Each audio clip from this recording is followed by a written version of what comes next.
नमस्कार दोस्तों, दृष्टि एजुकेशन पर आप सभी का स्वागत है। आ जाइए सभी लोग और लाइक शेयर कर दें।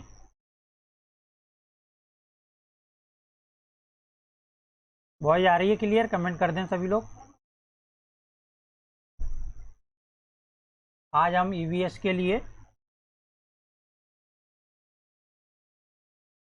न्यू पैटर्न क्वेश्चन देखेंगे जो कि एग्जाम की दृष्टि से काफ़ी उपयोगी रहेंगे। तो आ जाएं सभी लोग। वॉइस आ रही है क्लियर? कमेंट कर दें। तो आज का पहला प्रश्न स्टार्ट करते हैं। इससे पहले लाइक एंड शेयर कर दें।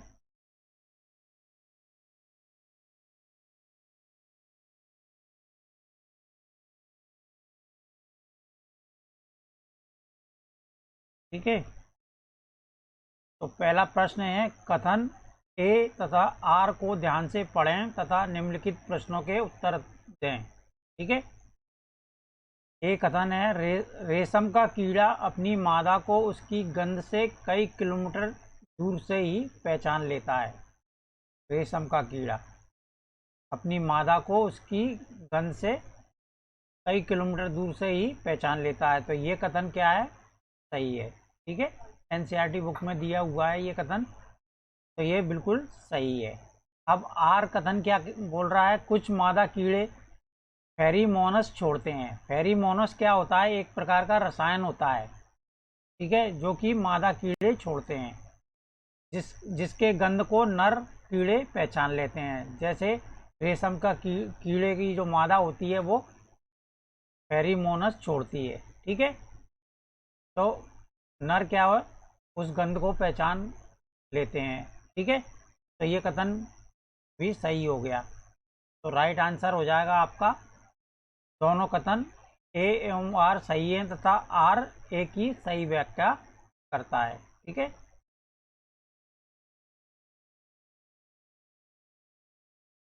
चलिए अगला है, ये इंपॉर्टेंट प्रश्न है, अक्सर एग्जाम में पूछा जाता है। पोचमपल्ली खूबसूरत डिजाइन की, चमकदार रंगों की साड़ियों और विशेष प्रकार की बुनाई, जिसे भी पोचमपल्ली ही कहते हैं, के लिए विख्यात जिला है। यह निम्नलिखित में से किसका भाग है? बताएं। पोचमपल्ली किसका भाग है? महाराष्ट्र, तेलंगाना, तमिलनाडु या कर्नाटक?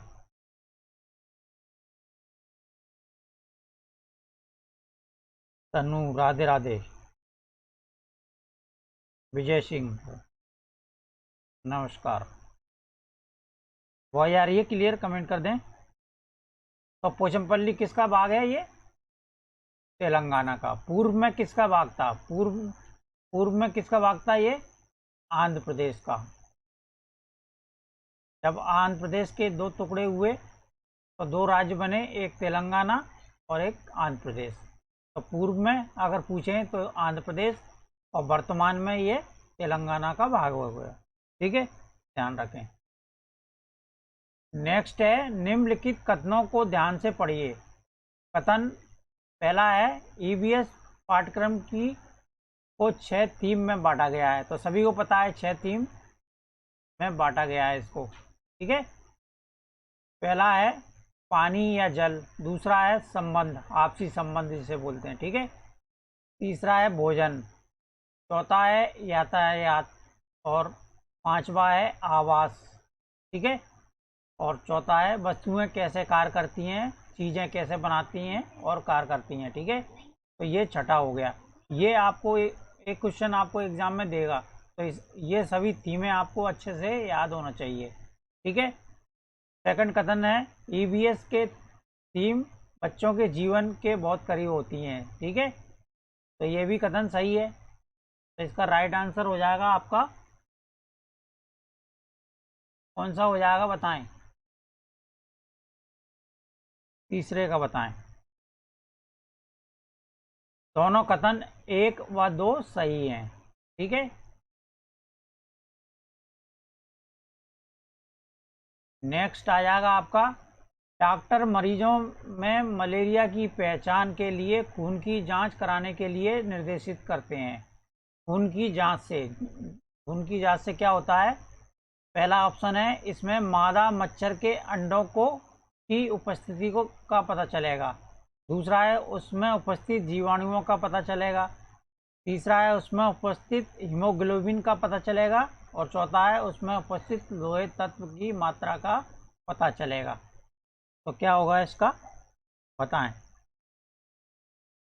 इसका राइट आंसर हो जाएगा आपका पहला, उसमें मादा मच्छर के अंडों की उपस्थिति का पता चल जाएगा। ठीक है, मलेरिया की जब जांच की जाती है तो उसमें मलेरिया किससे होता है, मच्छर के काटने से होता है, इसलिए के अंडों का पता करा जाएगा। अगला है घड़सी सर से संबंधित निम्नलिखित कथनों में से कौन सा एक कथन सही नहीं है। नहीं पूछा है, ध्यान रखें। नहीं में क्या होता है, 3 सही होते हैं, 1 गलत होता है, तो गलत को चुनना है, सही उत्तर चुनना है। ठीक है, यह 9 तालाबों से जुड़ा हुआ है। घड़सी सर तालाब कहाँ है, जैसलमेर में, राजस्थान में। तो ये तालाब किसने बनवाया था, राजा घड़सी ने। राजा घड़सी ने इसका निर्माण करवाया था। यह तालाब 9 तालाबों से जुड़ा हुआ है। ठीक है, यह तालाब आज भी प्रयोग होता है। तो अब ये तालाब प्रयोग नहीं होता है क्योंकि यहाँ पर बिल्डिंग बन गई है। तो राइट आंसर आपका ऑप्शन 2 हो जाएगा। जैसलमेर राजा घड़सी ने इसे बनवाया था, ये हमने बताया। ठीक है, यह लगभग 650 साल पहले बनाया गया था। ये भी कथन सही है, ये भी कथन सही है, और पहला भी सही है। राइट, गलत कथन कौन सा हो गया, ये दूसरा। तो राइट आंसर दूसरा हो जाएगा 5। नेक्स्ट है, रवि ने एक गिलास में जल लिया है, उसमें उसने एक साबुत नींबू डाल दिया। ठीक है, एक गिलास लेके उसमें साबुत नींबू डाल दिया है। ठीक है, वह उस गिलास में जल भर लिया है इसमें।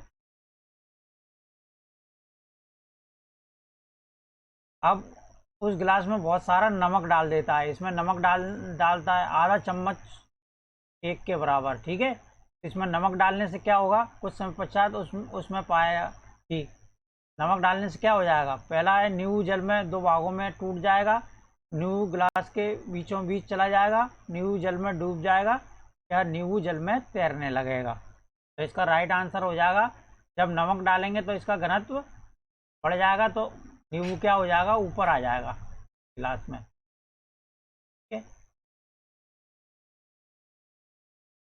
तरीके से आ जाएगा नमक डालने के बाद कुछ समय पश्चात। तो राइट आंसर आपका हो जाएगा।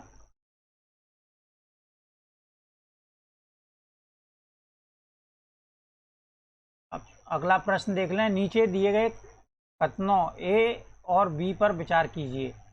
कथन ए, बोरा असम में उपयोग की जाने वाली धान का एक सामान्य प्रकार है। ठीक है, बोरा और एक और प्रकार की किस्म है ये चेवा, 2 प्रकार की किस्म असम में धान का एक प्रकार होती हैं। तो ये कथन तो बिल्कुल सही है। कथन बी है, धान की खेती चिकनी मिट्टी में अच्छी होती है और इस फसल को प्रचुर मात्रा में पानी चाहिए होता है। तो धान की फसल को पानी की मात्रा बहुत अधिक लगती है। निम्नलिखित में सही कोड कौन सा होगा, बताएं। पहला है ए सही है परंतु बी गलत है। दूसरा है ए गलत है परंतु बी सही है।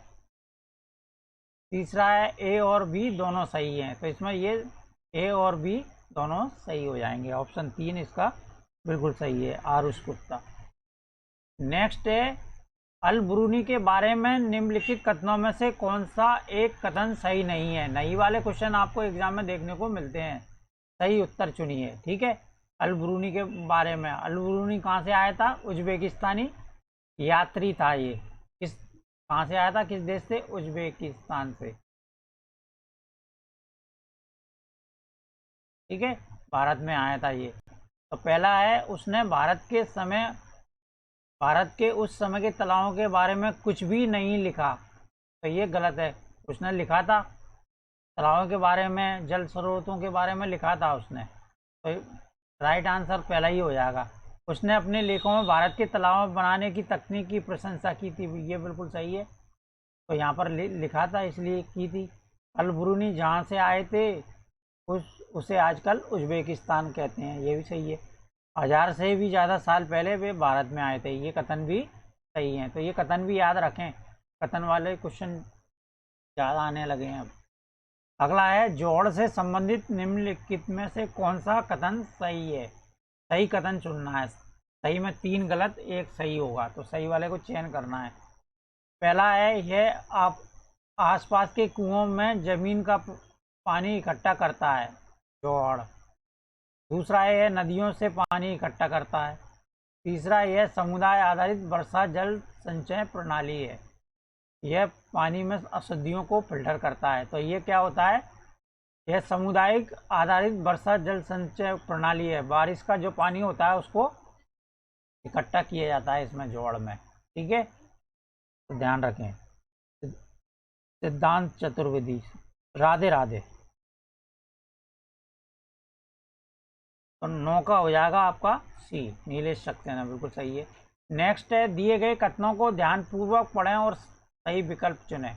इस तरह के एग्जाम में देखने को मिलेंगे प्रश्न, ये प्रीवियस ईयर में पूछा गया था।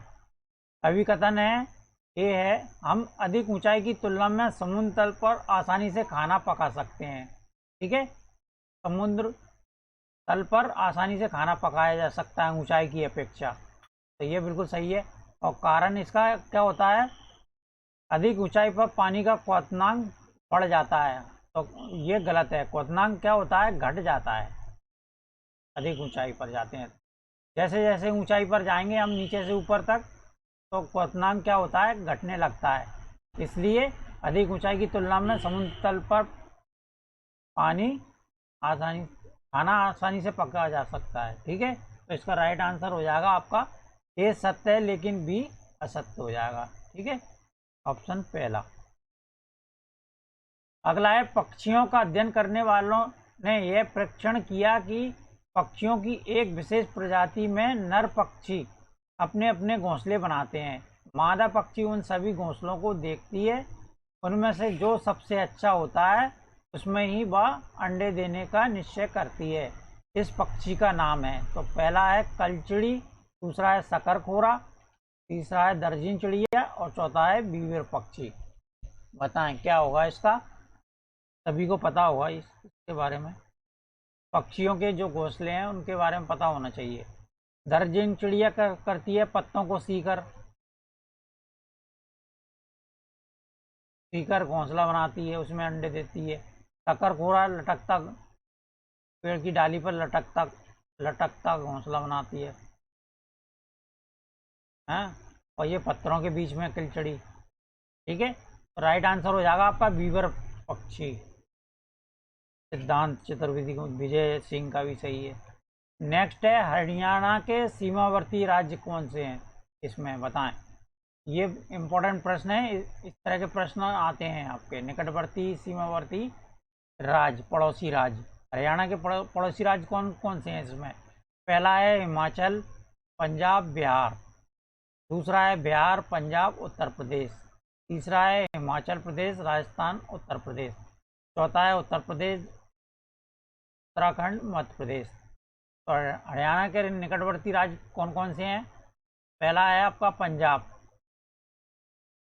दूसरा है आपका हिमाचल प्रदेश, ठीक है, तीसरा है आपका राजस्थान और चौथा हो गया आपका उत्तर प्रदेश। तो राइट आंसर कौन सा हो जाएगा, इसमें बिहार दिया हुआ है, ये नहीं होगा। ठीक है, यहाँ पर मध्य प्रदेश आ गया, राइट आंसर तीसरा हो जाएगा इसका। ठीक है, चलिए एक प्रश्न और आया था ये एग्जाम में, निम्नलिखित कथन ए तथा कथन बी को ध्यान से पढ़ें तथा सही विकल्प का चुनाव करें। कथन ए, ये अलग तरह का प्रश्न आया था एक एग्जाम में। लगभग 4700 वर्ष पूर्व सिंधु तथा उसकी सहायक नदियों के किनारे कुछ आरंभिक नगर फले फूले, तो ये कथन सही है। ठीक है, गंगा बी है, गंगा तथा इसकी सहायक नदियों के किनारे नगरों का विकास लगभग 1500 वर्ष पूर्व हुआ था। तो कब हुआ था, गंगा तथा इसकी सहायक नदियों के किनारे नगरों का विकास वर्ष पूर्व हुआ था, ये ध्यान रखें। तो ये कथन गलत हो जाएगा। तो ए सही है किंतु बी गलत है। ऑप्शन पहला इसका राइट हो जाएगा। ठीक है, चलिए नेक्स्ट प्रश्न है, मधुमक्खियों के छत्तों के बारे में नीचे दिए गए कथनों पर विचार कीजिए। ठीक है, मधुमक्खी के बारे में पूछा गया है, यहाँ पर अक्सर आता है एग्जाम में, इम्पोर्टेंट है। ए है, मधुमक्खियाँ शहद के छत्तों में रहती हैं। हर छत्ते में एक रानी मक्खी होती है जो कि अंडे देने का कार्य करती है। तो ये बिल्कुल सही है। छत्ते में कुछ नर मक्खी भी होते हैं जो छत्ते के लिए श्रम के रूप में विशेष कार्य करते हैं। तो ये विशेष कार्य नहीं करते, कोई कार्य नहीं करते हैं। तो ये कथन गलत हो गया बी। छत्ते में अधिकांश मादा मक्खियाँ श्रमिक मक्खियाँ होती हैं जो दिन भर छत्ते को बनाने और बच्चों को पालने का कार्य करती हैं। तो अधिकांश मक्खी श्रमिक नहीं होती हैं, कुछ होती हैं। ठीक है, तो ये भी गलत हो गया। श्रमिक मक्खियाँ शहद के लिए रस की खोज करती हैं और लीची के फूलों के चारों ओर चक्कर लगाती हैं। इसमें कथन कौन से हो जाएंगे आपके, ए और डी। ठीक है, ऑप्शन 2 इसका राइट हो जाएगा, ध्यान रखें। और आज का अंतिम प्रश्न और देख लें। इसी तरह के प्रश्न आपको एग्जाम में जरूर देखने को मिलेंगे। एनसीईआरटी की ईवीएस पाठ्य पुस्तक के एक अध्याय में वहीदा प्रिज्म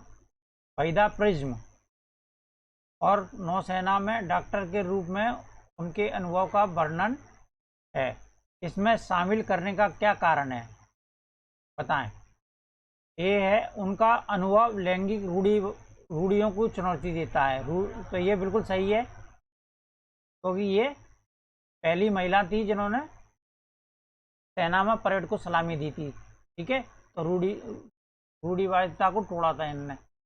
बी है, उसको कहानी सशस्त्र बलों में एक चिकित्सा अधिकारी के जीवन की झलक देती है। ठीक है, उसकी कहानी, तो ये भी सही है, चिकित्सा अधिकारी थी ये सेना में। यह समझना कि प्रिज्म 7 रंगों को दर्शाता है। तो प्रिज्म क्या था, उसका सरनेम था ये। ठीक है, तो ये प्रिज्म के बारे में वर्णन नहीं किया गया है इसमें। और उसके सामने आने वाली कठिनाइयों और उससे निपटने के तरीकों को समझाना, ये बिल्कुल सही है। ए बी डी कथन किस में है, A B D, option 2 right हो जाएगा इसका। ठीक है, तो आज के लिए इतना ही। शेयर जरूर कर दिया करें आप लोग। ठीक है, कल फिर मिलेंगे 9 PM पर। धन्यवाद सभी को। ठीक है, शेयर जरूर करें आप लोग। राधे राधे सभी, शुभ रात्रि।